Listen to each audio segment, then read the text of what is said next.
Today from the Global Lane, New World Order, post-COVID pandemic rule changes would give the WHO more control over your life. I believe that it will mean the establishment of a worldwide totalitarian biotech state. Expelled and arrested for defending biblical beliefs. A young Canadian speaks out against woke gender rules at his Catholic high school. God's natural order is under attack. The family unit in general is being attacked from every angle, and they're starting with the youth. SCOTUS hears two big tech cases that may have big consequences for social media.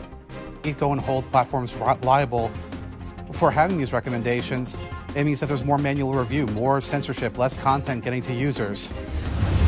And the tiny Christian college that's taking on the feds over woke gender rules. And it's all right here on the Global Lane. The World Health Organization is moving forward to revise international health regulations in response to the COVID-19 pandemic. Some member states are expressing concern over provisions of the zero-draft WHO Convention Agreement. Critics say the proposed agreement would give the WHO authority over health care, trade, and other aspects of our lives. Well, joining us to explain more is Reggie Littlejohn. Ms. Littlejohn is president of Women's Rights Without Frontiers and co-chair of the Stop Vaccine Passport Task Force. Hi, Reggie. Before we discuss how this ties into U.S. law, what would approval of this zero-draft agreement mean for people worldwide? Well, I believe that it will mean the establishment of a worldwide totalitarian biotech state. So these instruments, and by the way, you correctly characterized the zero draft as an agreement. That's what they're calling it. They don't want to call it a treaty because they are deliberately trying to subvert the United States and the other countries' treaty processes. So if it's an agreement, all it takes is a signature. It does not take going through our Senate. So people say, oh, don't worry about it. It will never pass our Senate. Well, they are deliberately subverting our Senate process. Signatories must recognize, quote, the central role of the WHO as a directing and coordinating authority on international health work. What do you believe that means? Well, it means that the WHO is able to call the shots if there's any health emergency or potential health emergency anywhere in the world, and the language that says that they have to have the permission of the country is stricken so that they can do it without the permission of the country. And it's not only about human health.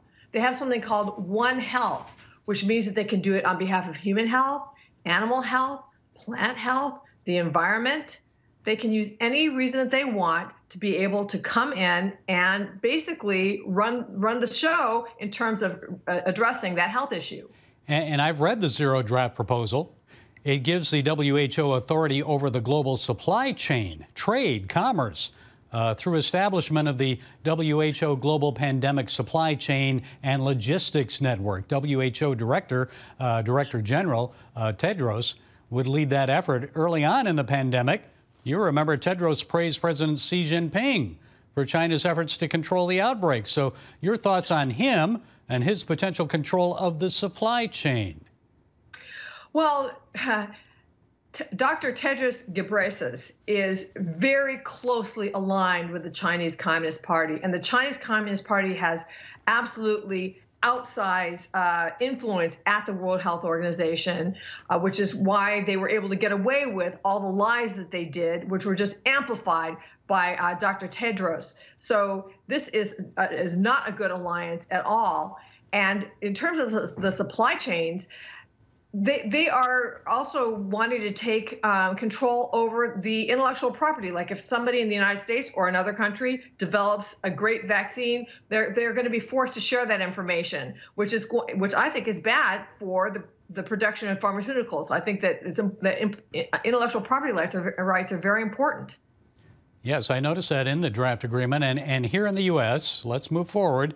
How is the Biden administration planning to use the National Defense Authorization Act, the NDAA, to pre-approve whatever is approved by the WHO? This is something that just came to my attention on Friday from an international law expert, that this National Defense Authorization Act, which was rammed through at the very end of the last Congress, contains within it something called the International Pandemic Preparedness Act. And I think most people in Congress don't even know about this.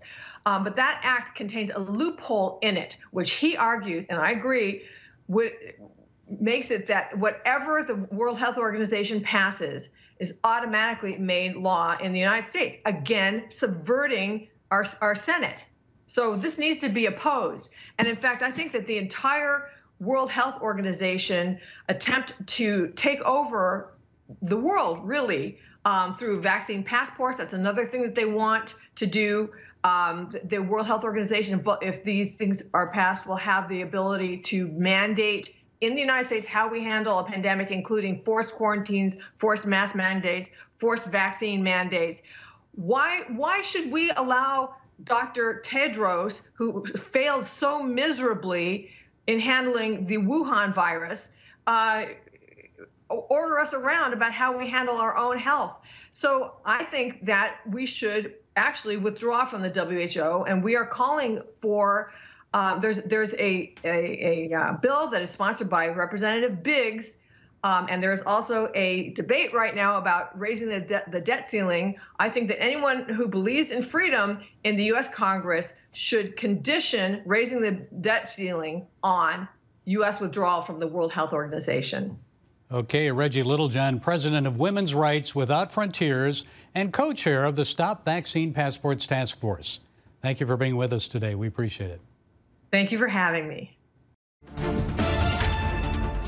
Free speech and religious freedom under fire again in Canada. This time it's not pastors getting arrested over COVID-19 restrictions, but a 16-year-old high school student.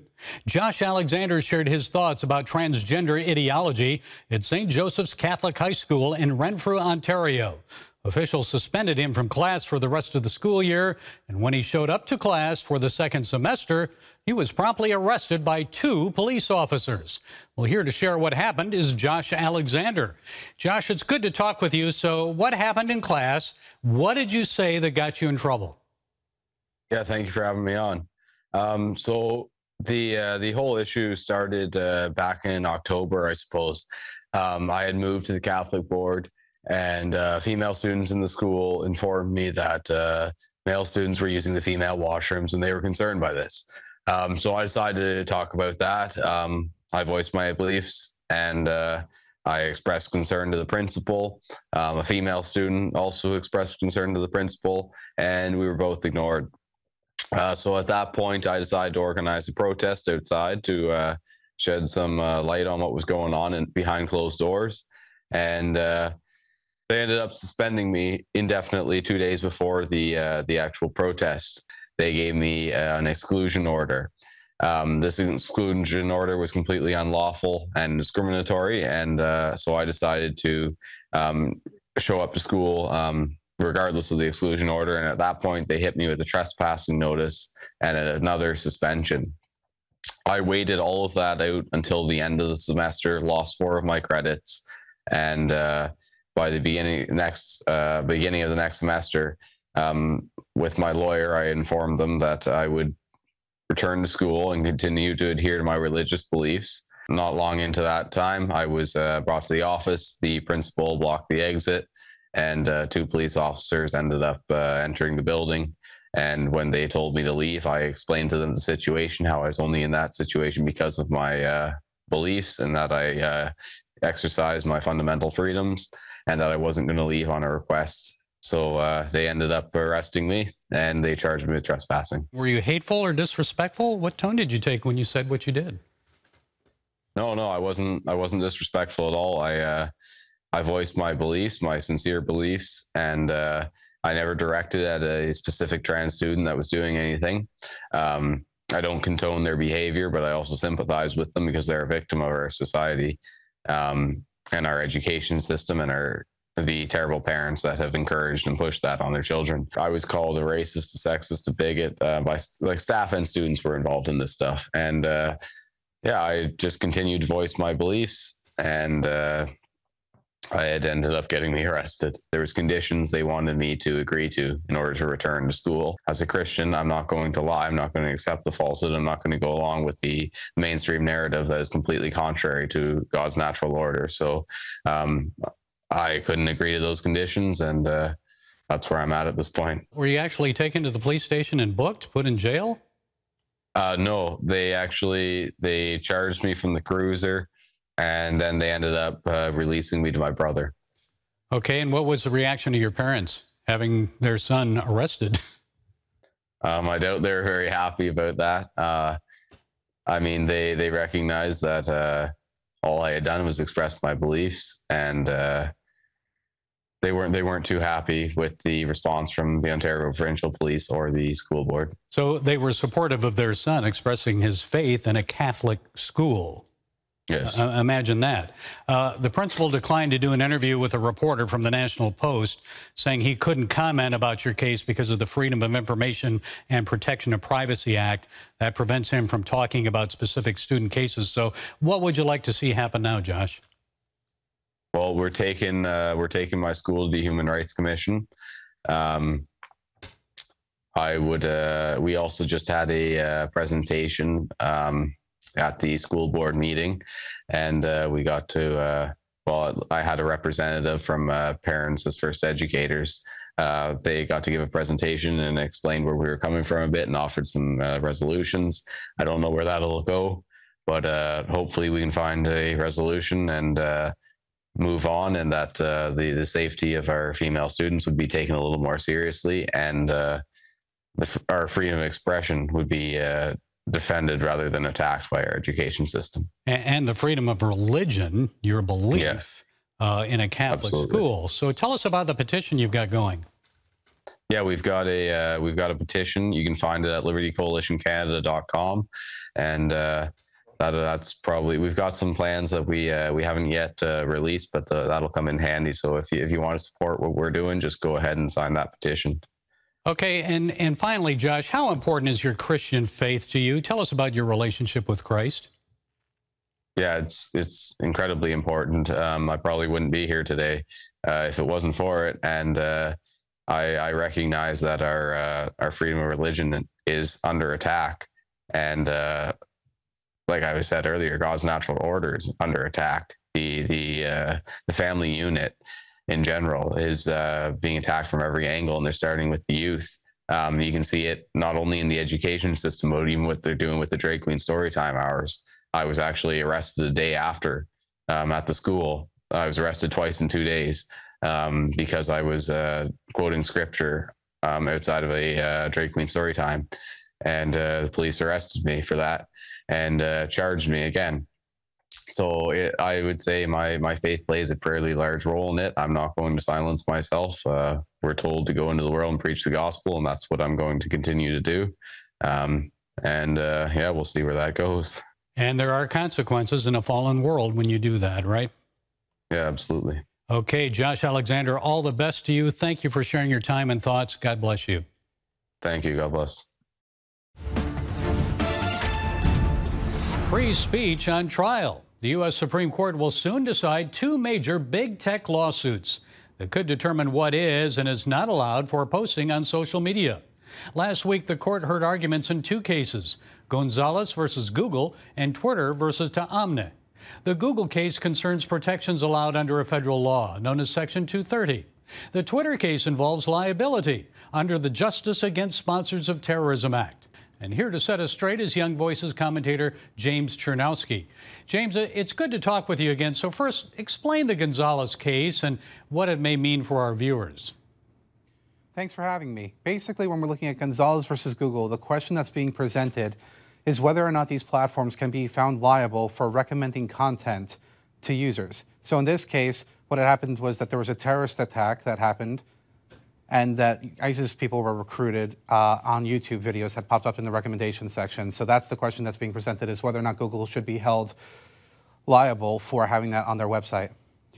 Well, is Section 230, the law that's quoted here that limits big tech liability, is that a good law? Should it be revised? Because it seems to me if this goes against Google, we may see more social media censorship and limits on speech.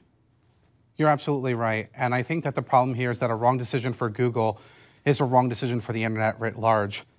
The internet is founded underneath a series of recommendations. So if we go and hold platforms liable for having these recommendations, it means that there's more manual review, more censorship, less content getting to users. What else could happen as a result of this? I mean, broad ramifications. Yeah, I think that basically it makes it harder for you to discover new voices online. I think that if platforms are in a position where they can't go and recommend content to users, it means that it's harder for us to go and discover networks like yours, to discover networks that have emerged in the internet era. That's a bad impact for everybody. And tell us about the Twitter case, the argument that the radicalization of social media followers falls under terms of the Justice Against Sponsors of Terrorism Act. Yes, when we're looking at Tom v. Twitter, the question is whether or not Twitter can be held culpable for materially and significantly contributing to an act of terrorism underneath the Anti-Terrorism Act. That's not a great question to be looking at insofar as that these platforms are not necessarily aware as to what's going on, and it wouldn't make sense to hold them liable for that. Well, what do you think is going to happen here? I mean, it seems that one seems like a reach to me, about accusing Twitter of being a terrorist or aiding and abetting terrorism. What do you think is going to happen in these cases? The courts seem to be a little perplexed. Yeah, I think everybody's a little perplexed as to what's going to happen here, and it'll be interesting to see what happens. I think that everybody is confused as to what's going to happen because the online ecosystem is just so much more different than what we've traditionally been used to in an offline world. I think Justice Kavanaugh kind of set it up great in the Gonzalez v. Google case insofar as that he said that if we were to expose platforms to liability here, it would basically defeat the purpose of the law itself. So I think that that's something that we have to be cognizant of as we're looking forward, and we'll certainly keep everybody updated as we learn more. James, it seems this is all new ground here. Which speech should be allowed, which shouldn't. Obviously, we don't want to see terrorist groups, hate groups, spreading their ideology, getting new converts, recruits. But then who decides what is a hate group? After all, I know the Southern Poverty Law Center calls the Family Research Council a hate group. What do you think? Yeah, I think that's a fair question, and it's one that we have to think very carefully about because one man's terrorist could be another man's freedom fighter. And I think that when we're looking at the war on terror, they only have to get it right one time, whereas these companies have to get it right 100% of the time. And these companies do, mind you, take a lot of proactive efforts in order to combat the rise of ideological radicalization on their platforms. Well, we've seen a big change at Twitter under Elon Musk. I mean, there's a lot of speech that wasn't allowed before. We've seen that exposed. Where do you think that's headed? I think that Elon Musk is doing the best he can to reshape the platform in his vision. I think that he's taken a lot of steps that are in the positive direction, and I think that we should be very excited about what the future holds for this company. Well, are we going to see, in your opinion, more censorship, less free speech? What's going to happen here across these platforms in the future? If these platforms are held liable underneath either of these cases, I think you'll see more censorship in general. I think Elon Musk is trying to pave the way for an ecosystem on the internet that will result in less censorship overall, but that's going to take time and dedication to make it work. So I think that we need to have patience with these platforms to adjust in changing circumstances, and we can only hope that the Supreme Court sees it that way too. Okay, we'll see how all this plays out, how it comes down with the court. We'll be talking with you again when the court makes their decision. Young Voices commentator James Chernowski, thanks for setting us straight today. Thanks for having me. As the U.S. Supreme Court considers student loan debt forgiveness, a Christian college in Missouri is asking the court to hear its case about gender and dorm assignments. If you've ever taken a trip to Branson, Missouri, you've probably heard of College of the Ozarks. It's a small, prestigious Christian institution for higher education nestled in the Ozark Mountains in a place called Point Lookout. Less than 1,500 students are enrolled, but the college receives thousands of applications from those wanting to attend there. That's because the college offers free tuition. But unlike many students pushing for debt forgiveness, these students work for their tuition. You work for 40 hours a week for 12 weeks, and that pays for your room and board for the fall and the spring semester. I've worked at the laundry, I've worked at the warehouse, I've worked at the Keeter Center, I've worked in the construction department. I've done it intentionally to get a well-rounded work education. It's incredibly important, I think, to our country to graduate people who understand that being debt-free is a good thing and that debt is bad. And if you want something, you work for it. What a concept. Work hard and your debt is forgiven. This college emphasizes character and patriotism and, of course, Christian values. Back in 2021, President Biden signed an executive order barring gender discrimination. So the Department of Housing and Urban Development, HUD, applied gender identity to the 1968 Fair Housing Act. As a result, the federal government is now trying to force the College of the Ozarks to open its bathrooms, showers, and dorm rooms to whatever gender someone thinks they are at the time. A biological male could room and shower with a female co-ed if he identifies as a female. C of O says that it is discrimination against them. They're a religious institution. It would force the college to abandon its biblical principles and its faithful commitment to God regarding sex and marriage. The Eighth Circuit Court ruled against the college, and that's why the school wants the Supreme Court to take up the case. Folks, this violates the U.S. Constitution and the right of freedom of religion. Let me remind you of Article 1 of the Bill of Rights, which says Congress shall make no law respecting an establishment of religion or prohibiting the free exercise thereof. That means the government cannot impose another faith, in this case, woke secular humanist religion, on the school. It also applies to President Biden and HUD. They cannot force a college to violate Christian principles, its beliefs about sex and gender, or anything else, because to do so would impose another belief system, in actuality, a government-conceived religion, on the institution. The Supreme Court must take up this case. Religious institutions must be excluded from this HUD rule. It is of utmost importance to American society to restate our guaranteed commitment to the First Amendment and religious freedom. If the government erodes the right of citizens to freely adopt and practice their own religious beliefs without religious freedom, the country is no longer free. And the democracy that the president and many politicians continually warn us is under threat will cease to exist. Well, that's it today from the Global Lane. Be sure to follow us on the CBN News and NRB channels, social media, and our broadcast affiliates. And until next time, be blessed.